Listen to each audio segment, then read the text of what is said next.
రోజంతా హుషారుగా ఆడుకునే పిల్లల్లో కొంతమంది రాత్రి కాగానే కాళ్ల నొప్పులని ఏడుస్తూ ఉంటారు. ఈ నొప్పుల మూలంగా అర్ధరాత్రి పూట నిద్రలేచి అల్లాడిపోతూ ఉంటారు. అయితే ఈ కాళ్ల నొప్పుల గురించి మనం కంగారు పడాల్సిన పని లేదు. ఈ నొప్పుల వెనుక ఏ జబ్బు లేకపోవచ్చు. 12 ఏళ్లలోపు పిల్లల్లో ఎముకలు, కండరాలు వేగంగా పెరిగేటప్పుడు ఇలాంటి నొప్పులు రావడం సహజమేనని, వాటిని గ్రోత్ పెయిన్స్ అని చెబుతున్నారు డాక్టర్లు. పిల్లల్లో గ్రోత్ పెయిన్స్ గురించిన పూర్తి వివరాల్ని డాక్టర్ని అడిగి ఇప్పుడు తెలుసుకుందాం.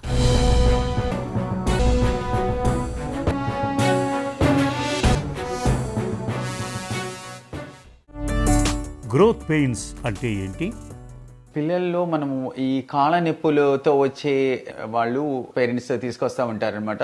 అండ్ యూజువల్ ఏజ్ గ్రూప్ వచ్చేసరికి 3 years దాటిన తర్వాత 3 to అడాలసెంట్ ఏజ్ వరకు, 12 years ఏజ్ గ్రూప్లో వరకు కొంచెం ఈ పెయిన్స్, లెగ్ పెయిన్స్ కామన్గా కంప్లైంట్ చేస్తూ ఉంటారు. అంటే సమ్టైమ్స్ గ్రోయింగ్ పెయిన్స్ అని అలా అంటాము. పిల్లల్లో రాత్రిళ్ళు ఎందుకు ఎక్కువగా కాళ్ళ నొప్పి వస్తూ ఉంటుంది? యూజువల్గా ఏంటంటే వీళ్ళకి డే టైం బాగానే ఉంటారు. వన్స్ సాయంత్రం అయ్యేసరికి వాళ్ళు ఇంటికి వెళ్ళి పేరెంట్స్ దగ్గర ఇట్లా కాళ్ళ నొప్పులు వస్తున్నాయి అని చెప్తూ ఉంటారు. అంటే డే టైం ఫిజికల్ యాక్టివిటీ వలన కానీ, లేకపోతే వాళ్ళు పరుగులు తీయటం వలన కానీ, ఆటలు ఆడటం వలన కానీ, ఇతరత్ర కారణాల వల్ల వాళ్ళకి ఈవినింగ్ అయ్యేసరికి పెయిన్స్ అయ్యి స్టార్ట్ అవుతాయి అనమాట. సమ్టైమ్స్ అంటే గ్రోయింగ్ పెయిన్స్ అనేది మెడికల్గా అంత రిలవెన్స్ లేదు, కానీ యూజువల్ కామన్ టర్మ్స్లో అది యూజ్ చేస్తూ ఉంటారు.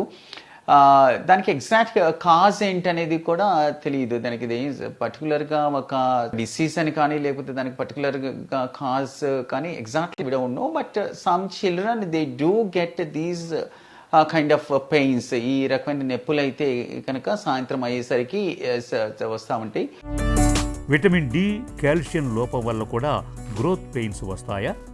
సో వాళ్ళలో మనం మెయిన్గా చూసుకోవాల్సింది ఏదైనా వైటమిన్ లోపము ఏమన్నా ఉందా అనేది. ఒకటప్పుడు వైటమిన్ డి లెవెల్స్ అవి చెక్ చేసుకుని, తర్వాత కాల్షియం లెవెల్స్ అవి కూడా మనం చెక్ చేసుకుని చూడటము. కాల్షియం తగ్గిపోవడం వల్ల కూడా ఒకటప్పుడు పెయిన్స్ అది రావచ్చు అనమాట. సో అది one of the reasons. So కంటిన్యూస్గా తన పెయిన్స్ అయి కంప్లైంట్ చేస్తూ ఉంటే that is the one thing who could do that. Vitamin D levels, calcium phosphate and alkaline phosphatase అంటారు. సో అది ఒకసారి బోన్ ప్రొఫైల్ అంటారు అనమాట. అది ఒకసారి చెక్ చేసుకుంటే దానిలో ఏదైనా డెఫిషియన్సీ ఉంటే కనుక దానికి తగినట్టుగా కరెక్ట్ చేసుకుంటే సరిపోతుంది. అది కాల్షియం డెఫిషియన్సీ కానీ, లేకపోతే వైటమిన్ డి తక్కువ ఉంటే కనుక వైటమిన్ డిని సప్లిమెంట్ చేయటం కానీ, దాని వలన ఈ పెయిన్స్ వచ్చి ఉంటే కనుక అది తగ్గిపోతాయి.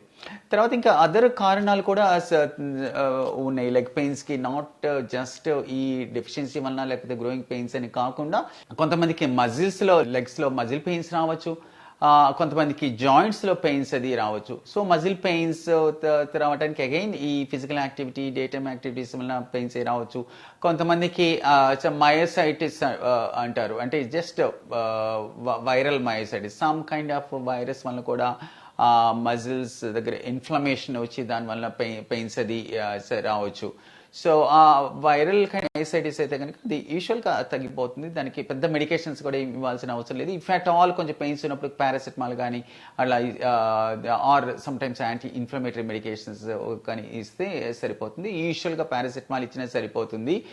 దాంతోపాటు కొంతమంది మజిల్ పెయిన్స్ అది ఉండి, తర్వాత మజిల్ గ్రూప్స్ దగ్గర, లోయర్ మజిల్ గ్రూప్స్ దగ్గర పైన ప్రాక్సిమల్ మజిల్స్ అంటారు, పైన థైస్ దగ్గర మజిల్స్ కానీ, ఆర్ కింద మజిల్స్ కానీ పెయిన్స్ అది ఉండి, ఓవరాల్గా కూడా మజిల్ పెయిన్స్ ఉండి, లేకపోతే వీక్నెస్ అది ఉంటే కనుక దెన్ పాలిమయోసైటిస్ అని, డెమటోమయోసైటిస్ అని అట్లా కూడా పాసిబిలిటీ ఉండొచ్చు. It's not that common, it's అరుదుగా వచ్చేది. ఒకవేళ ఆ సస్పిషన్ ఏమైనా ఉండి, అంటే ఒట్టి మజిల్ పెయిన్స్ అని కాదు, కొంచెం వీక్నెస్ అది కూడా ఉంటే కనుక మజిల్ గ్రూప్స్లో దానికి సంబంధించిన టెస్ట్స్ ఉంటాయి. సిపికే లెవెల్స్ అని ఇనీషియల్గా స్క్రీన్ టెస్ట్ చేస్తాము. దాని తర్వాత అవసరాన్ని బట్టి ఫర్దర్ ఇన్వెస్టిగేషన్స్ చేసుకుని కన్ఫర్మ్ చేసుకోవాల్సి వస్తుంది అనమాట. కాళ్లలో నొప్పితో పాటు వాపు, జ్వరం ఉంటే ఏ సమస్యలని అనుమానించాలి? జాయింట్ స్వెల్లింగ్ అది కూడా ఉండి దాంతో లేకపోతే ఫీవర్స్ అది ఉండి తర్వాత అక్కడ రెడ్నెస్ అది ఉండి జాయింట్స్ దగ్గర అట్లా ఉంటే కనుక ఏదైనా అక్కడ ఇన్ఫెక్షన్ కానీ అది ఉండొచ్చు. సెప్టిక్ ఆర్థరైటిస్ అంటారు. అది ఆ డౌట్ ఉంటే కనుక దానికి తగినట్టుగా కొన్ని test blood test, full blood count అని, ఇన్ఫ్లమేటరీ మార్కర్స్ అని కొన్ని టెస్ట్ ఉంటాయి.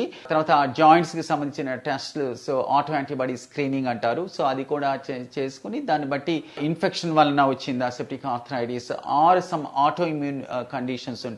తర్వాత కొన్ని రకాల conditions like juvenile idiopathic arthritis అంటారు. దానిలో కూడా ఈ ఏజ్ గ్రూప్ లో ఈ పెయిన్స్ అది రావటము, స్వెల్లింగ్ అది ఉండటము, తర్వాత ఒక జాయింటే కాకుండా ఎక్కువ జాయింట్స్ ఇన్వాల్వ్ అవటము పిల్లల్లో అలా ఉంటుంది అనమాట. కాళ్ళ జాయింట్సే కాకుండా పై జాయింట్స్ కూడా, చేతుల దగ్గర జాయింట్స్ అది కూడా ఇన్వాల్వ్ అవ్వటం అట్లా ఉంటుంది.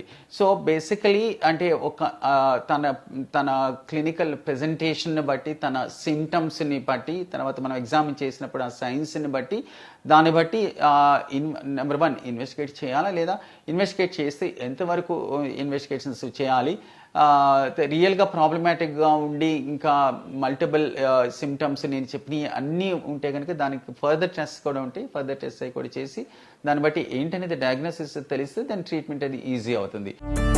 పిల్లల్లో గ్రోత్ పెయిన్స్ విషయంలో తల్లిదండ్రులు ఏం చేయాలి?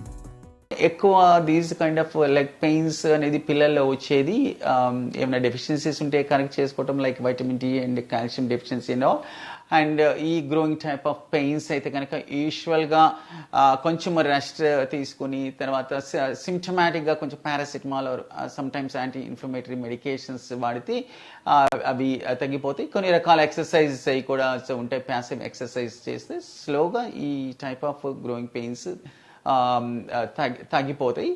బట్ అవసరాన్ని బట్టి ఇంకా అదర్ సిమ్టమ్స్ ఏమైనా ఉంటే కానీ ఫర్దర్ టెస్టింగ్ అది చేసుకుని ఏంటనేది వన్స్ డయాగ్నోసిస్ తెలిస్తే దాని ట్రీట్మెంట్ పార్ట్ దానికి తగినట్టుగా ఉంటుంది అనమాట. పిల్లల్లో వచ్చే గ్రోత్ పెయిన్స్ గురించి కంగారు పడాల్సిన పని లేదు. అయితే కొన్నిసార్లు కాల్షియం, విటమిన్ డి లోపాల మూలంగా కూడా కాళ్లల్లో నొప్పులు రావచ్చని గుర్తుంచుకోవాలి.